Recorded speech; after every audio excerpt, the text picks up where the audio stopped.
Virginia is the home of Polyface Farm, a farm that we visited 10 years ago when it was just a small family farm with Joel Salatin and his wife Teresa and their 2 children who were teenagers at the time.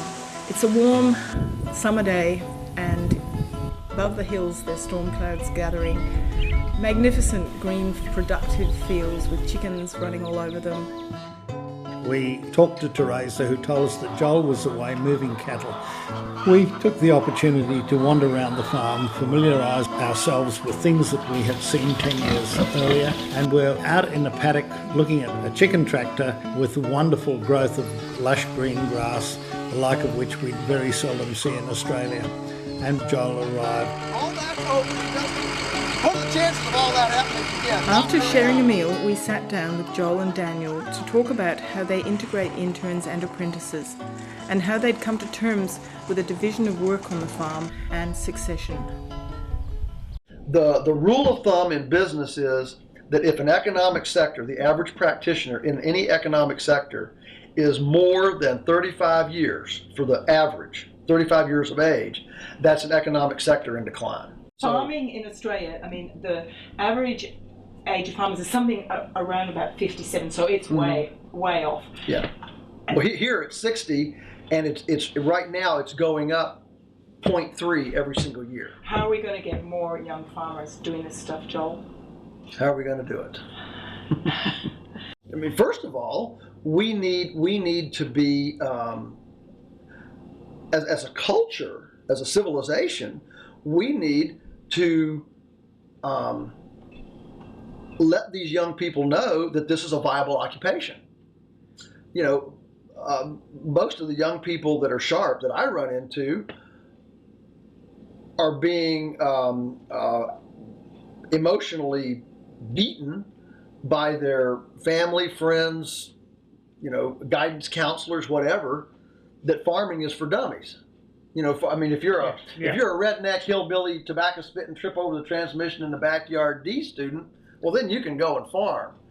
But if you're an articulate, sharp, you know, And nothing could be further from the truth. Absolutely. And that has been true. George Henderson, way back, wrote about this, and it hasn't changed, it's got worse. And it's like we need to reinvent who a farmer is and give them some esteem in our community. And that's not so easy. No, then that's why when people fuss at me, for example, I do a lot of TV interviews, different things, and the first thing they always say is, "Oh, where's your hat and your suspenders?" And you know, because they've seen me in the movie, and I say, "Look, I'm on your turf today. You know, those are farm clothes. Yeah. Here, I've come to town. I'm on your turf." I said, "So I'm dressing like a CEO of a professional business." Which is what you are. Exactly. You are a CEO of the farm. Exactly. That's what it is. You know, I'm trying to promote the Jeffersonian intellectual agrarian. Yes. What's wrong with that?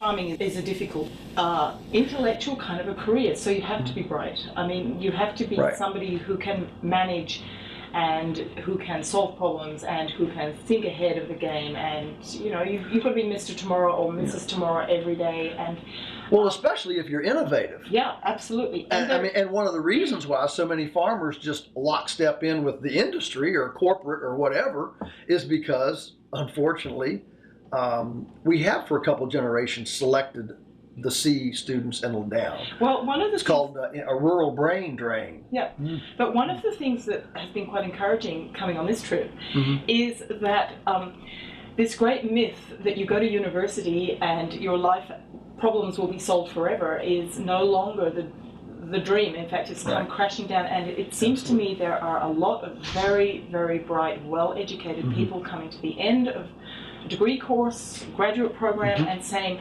I want to go farming. They're going in and engaging. There is a possibility. So, you know, you were saying about this, like, one of the issues is how do you buy land? Yeah. What do you do when you make money? Well, you become a landed gentry, right? And so you buy this farm. But they have been reading the radical environmental stuff that says farmers are bad. They hurt the environment. Their cows, you know, melt the polar caps and all this stuff. And so they buy these farms in communities, but they don't want to interact with any of the farmers because they're bad people. And so what these guys do is go down and buy a new tractor and a rotary mower, bush hog, slasher, and twice a year they, mow their place, 50 acres, 100 acres, sometimes 200 acres. And there's a guy right across, just within 2 miles of us that bought 80 acres of beautiful, beautiful pasture. And he said, I will never have an animal on this place. And he just spends his entire summer mowing. He likes to mow. And so he just mows. And so anyway, so what they tried to do, so what the Environmental Council did was what they were trying to do was to get their constituency base to realize there are good farmers. And there is a way to farm the land from a solar carbon cycling system. Yep. And so they hosted a series of workshops, and I spoke at the first one kind of as a kickoff thing, but hosted a series of workshops to try to be a date maker, a go-between, if you will, to encourage. What they asked for was young people who were looking for land and people who owned land to come to the workshop and try to create some buzz. And it was the first time in this country that I have ever heard a credible organization use the word tenure. So they actually had a handout on tenuring, how it works, 99-year tenuring, which is of course a very European term, and I thought it was wonderful. I thought it was just wonderful because 99 years, that's long enough to, for somebody to make an investment and do some things. It's not about who owns this acre or that acre. It really is about how do you create a long-term management strategy for the land with innovative, entrepreneurial, bright-eyed, bushy-tailed energy continuing to flow on that land and make a living from that land in a regenerative, long-term way. Joel, I've always been interested in your both intern and apprenticeship systems here on this farm, and I've always wondered how first of all, how they come to you, what do they do, what's the application process, Sure. And then what is your commitment to them and their commitment to you, and also I'd like to know if there are good examples of people who've come here and learnt sufficiently to go away and take on the Polyface model. First of all, how do they come, or what's the application process? As we have become more famous or whatever, we used to take applications any time of year and kind of deal with them in a rolling, thing. And if it looked like somebody we'd like to look at, then we've always required a 2-day checkout. Yeah. You have to come here, work with us, live with us for 2 days. Yes. It's important for us to know, do you have 2 heads? And for you to know, do we have 2 heads? All right. And so we've always done that, but in more recent times now, the number of people wanting to come is so huge that now we just open up the applications for 2 weeks, and you can call us, write us, email us, doesn't matter, just get in our box, get on our radar. Yeah. Okay. Then we send you a questionnaire. Yeah. And that that gets rid of about 20%. 20% never respond to the questionnaire. Yeah. Okay.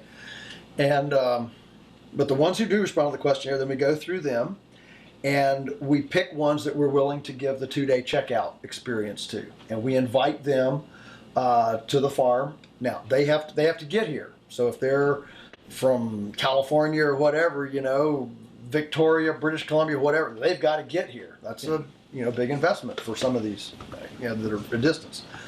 But that's okay. And of course that in and of itself then excludes another group, and we're extremely, at each one of these levels, like the checkout, when we invite the checkout, we make a big deal of congratulations, you've passed the first, big step to apprenticeship, and we honor and admire you for getting to this stage, and now the next one is to come for this 2-day checkout, and then from then at the end of January, then we sit down and we have a rating sheet, and we rate them for attitude, team spirit, and knowledge of farming is not on the sheet. That's the thing you need to know. Mm-hmm. We don't care if they don't know the difference between a chick and a lamb. It's all about attitude. All about attitude. And so then we sit down and we go through that and we make our final picks. And at the end of January, then we send out either our Dear John letter or our congratulations letter. Now we take 3 apprentices. That's a 12-month. They live here on the farm. It's a very intimate. I mean, they eat their evening meals with us. It's basically adopting them into our family. Okay, that's the apprenticeship, 12 months minimum. The internship is a 4-month, June 1 to October 1, during the crunch of our summer work, and that's a 4-month. This year, we have rented an apartment just over in Middlebrook, which is 6 minutes away, so that we have legal housing. Housing is a big problem. Yep. Big problem. Because, see, for us, hey, we've got people, they write us all the time, I'll be glad to come pitch a tent for the summer. These are consenting adults, for crying out loud. Why is this a government deal? The adult person is happy. We're happy to take them and teach them. Why is it the government's business that they live in this kind of housing with this many toilets and this kind of, blah, blah, blah, blah, blah, blah, blah. But anyway, that's the way it is. So that's not like that in Australia, but go on, Joel. We don't care about legality on some things, but you pick your battle. You pick what you're going to be illegal on. And so we actually rented a 2-apartment house in Middlebrook, and the girls are upstairs and the boys are downstairs. It's 6 minutes away. It's off-site. So our trade-off, so we rented that. We paid for the whole thing, so their room is free. And we have the roost here, which is a great big kitchen and lounge area.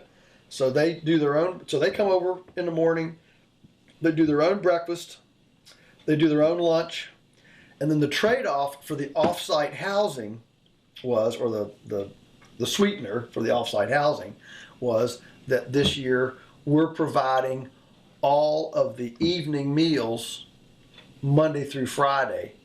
We had a former intern who left us 3 years ago, then did an internship with a big vegetable operation, and then did an internship in a restaurant, and now he's come back this year as our master gardener, in-house chef. Fantastic. And he has created his own business. He has taken over Daniel's rabbits and the garden, and is fixing the evening meal Monday through Friday for all of us to eat communally off of what he grows, and anything that he grows that we don't use or need, he can sell through our regular market channels. It seems to be working really, really great. In our eyes, they're not employees. They are students that we're mentoring. Yes. In the government's eyes, they're employees that we're abusing. True. No, absolutely, absolutely. But these kids give their right arm to be here, Yeah. So anyway, that's the way it works. The apprentices, of course, they get room and board, and they pretty much eat, in here the evening meal. They do their own breakfast and lunch, but again, out of our larder, and they start with a $200 a month stipend, and if they're really good, they can go up to $600 by the time they leave. Right. Which is, if you don't have any expenses, that's a pretty good wage. It's not a bad wage at all. And then the really good ones, what's been exciting is that, originally when we set this whole program up, we saw it as a way to teach and to, okay, now go thou and do likewise, I mean, that kind of idea. Now, it's almost become a vetting process to make white-collar salaried offers to the cream of the crop for new farms that we're leasing. We now lease 5 farms. Oh, wow. Yeah, we lease 5 farms.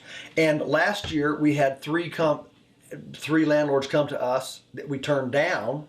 This year, we've had 3 more landlords come and offer their farms to us that we haven't been able to take because we don't have the young people to take them. So what we're doing is we're leasing these farms, and the criteria is there has to be housing there, on-site housing. Mm-hmm. That's the criteria. If there is on-site housing, then at least it's discussable. And so what we're doing is taking these former apprentices and interns and placing them on these leased farms as subcontractor operators and growers to feed into our volume. We go in, of course, and we do all the development, electric fence, water line, okay, development, and so that is completely independent of the young person's deal. Mm-hmm. So we put in all that, and then we place the cattle, and so every one of these is customized. Let me just run through a couple of them for you. Joe and Linda in Bath County, that's a 300-acre place. We have 250 head of cattle over there that he moves every day. They're going to raise about 8,000 broilers, and they process them and put their own farm logo on them. Right.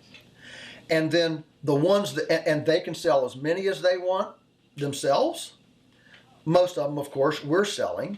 And the ones that we sell, when they come here, we put a little green oval product of Polyface on it to identify it as Polyface.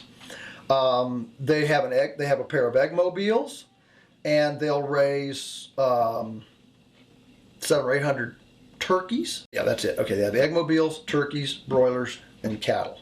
Okay, and then we pay the house rent. Okay. So they live for free. Right. There's no mortgage and no rent. And see, we can bury that as rental expense, and they don't have to take it as income.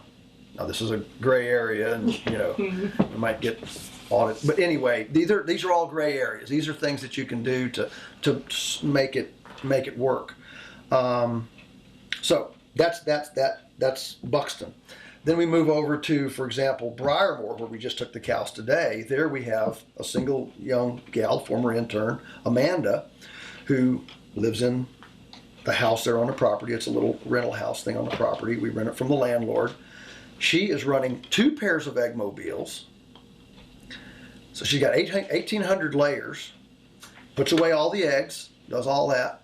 She's running 2 sets of 50 pigs on pasture, moving them as needed, giving them feed, whatever. We gave her, she has a tractor over there to move the egg mobiles, take feed to the pigs, move, the cell feeders around, things like that. And that's an 8-month program, 4 months of nothing. She can go away, she can whatever. And last year, she earned $22,000.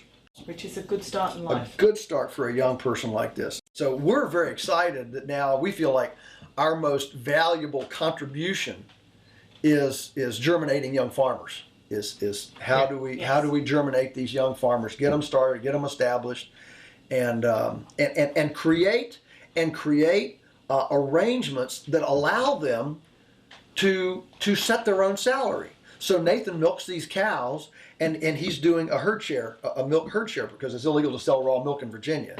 So he's doing a herd share program, and so his pickup points are here, there, and he has 2 drop points in Charlottesville. Okay? Well, about half of his customers are coming from us. The other half are coming from just word of mouth, his own. Mm-hmm. And those customers, now they want to become Polyface customers, and the Polyface customers wanted to become milk customers. So there's a synergistic marketing effect occurring with the expanding, with more bodies in the pot. So on just so many levels that, you know, and so for example, you know, here he's starved for cash. He had a little extra time this winter, and so the landlord asked him, they needed a new piece of boundary fence, and Nathan said sure.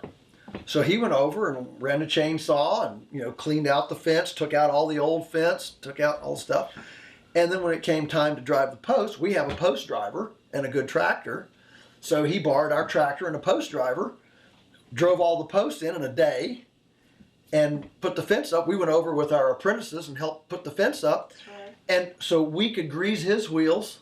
Okay, we didn't charge for that. That's community. You know, that's what people should be doing.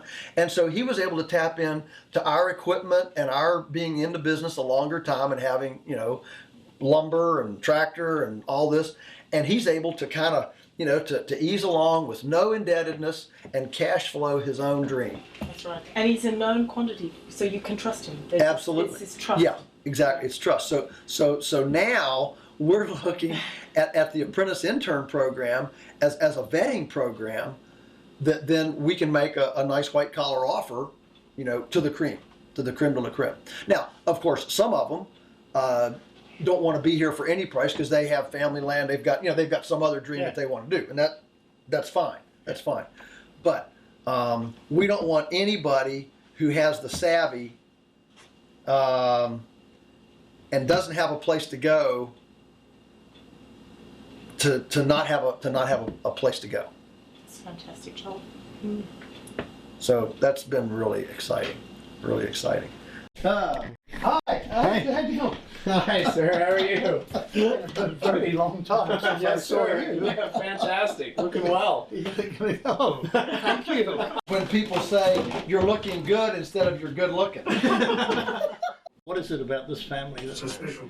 I don't think our family's necessarily all that special. I think we've just have a incredible passion for what we're doing, and that has been passed down generation to generation. I think that's really important, and because of that, it's very, you know, infectious for the next generation. If you really, really love what you're doing, it shines through. I think that it's a lot of farmers don't really like farming. right. Yeah. In fact, a lot of farmers we know, commercial farmers, they actually encourage their kids, you don't want to be a farmer. Right. Go to university, get yourself an education. It's go to town and get a 401k and and a vacation plan and a retirement program and blah blah blah. They really don't want their kids to farm, and you never did that with your kids. No. No. No. I mean, I had to work to get away. It's got to be something more than just dirt and cows and chickens. It's got to be about healing. It's got to, and healing from animals to land to soil to health, the next generation, you know, eliminating child obesity and heart disease and all that stuff just through raising food that you're doing. I mean, that's something that you can compile all those things that are positives to this type of farming, and it's something that you can really get excited about. You're not just raising chickens or herding cattle, which is a fun thing to do as well, but you've got a lot of other things added onto it, and couple that with the challenges and rewards of direct marketing, and giving that direct compliments and need for your product directly given to you, not just passed down through a publication or a field rep, if you will. That's very, very important. You've got, you know, from a young age, I had the experience of having people tell me that the rabbit, or as I've gotten older, chickens, beef, whatever, were very essential to a lot of things, whether it be the success of their dinner party or the health of their child. It's very rewarding, and it's a situation where you want to punch through difficulties and get over problems and figure out how to fix things that might be roadblocks for you as a farm or an individual, because you know that there's a lot of people out there, individuals that you know personally, counting on you to come through. Yeah, and they're respecting you. Yes, absolutely. There's a definite need. Right. For a lot of agriculture, they look at a farmer and they just think Right. dirt under its nails, drives a truck. Sure. Whereas you're something special that they look at you and they look at the produce. I mean, it's the same with us. They taste our vegetables and they say thank you. Right. Yeah. Whatever you do, don't stop doing this. Right. And you don't get that at the grain elevator in the stockyard. They couldn't care less whether you showed up next year or not. Right. And that's the real world of most of industrial farming, is that there's virtually no visceral emotional support group. Except other farmers, and they're all complaining too. What Daniel's saying is that the sacredness of land healing, that's a noble and big enough passion to infuse, to draw the next generation into it. Sure. Not just raising another chicken for Tyson. Right. There's a big difference there. Unless you know how to farm in a progressive way, like Polyface or Elliot Coleman or Bob Kennard, then farming is not profitable. I think all the youth is getting led away from farming because they were trying to do their parents' method, and you don't get to decide how much money you make. You don't set your own prices. You aren't selling directly to the market, so you're cut off from real supply and demand. You're stuck in the American market or Australian market, and they decide what you make. Well, yeah, I mean, if you see your parents obviously farming their whole lives and not making any money, that's not going to attract anybody back to the farm when they're older. I mean, I think that's a huge deal. Well, go ahead. And you get stuck in it. I always ask Joel when we're driving around, why are all these farms around here not farming like he's doing? And he says it's because it's how their parents did it, They aren't reading new things, they aren't, they're stuck in their ways, I guess you could say. Yeah. It'd be great to see other people doing what Joel's doing other than Joel, and other people knowing about that, you know what I mean? Yeah. So that they don't think that Polyface is a one-time deal. I think also whether you make the money you would in a white-collar job, that's not directly, you can't convert that directly over to farming, because farming, I think, you've got a lot better quality of life as well. Yeah. You can be with your family, you're always working your own land as opposed to just getting a paycheck once a week. And you're producing something that goes to people and feeds them and supports the community. You work hard, you get plenty of sunshine, plenty of delicious food. Right now it's a movement, Right now, Joel, is on NPR and NBC and traveling the world, and Alice Waters is famous. Right now it's food issues are really big in America, and it's good to feel a part of that.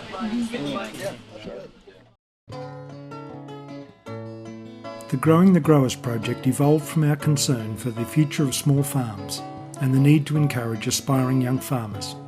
It follows Joyce and Michael from Allsun Farm to California, Maine and Virginia in the USA, and to the UK, as they visit friends and mentors like Joel Salatin and Elliot Coleman, who have shared their insight and ideas. They looked at innovative community and school garden projects in cities and towns, farmers markets and cooperatives that have restored life to their rural communities, and country restaurants and stores that offer successful approaches to encouraging sustainable small-scale regional agriculture. For the complete Growing the Growers story, watch the project website for information as the documentary develops.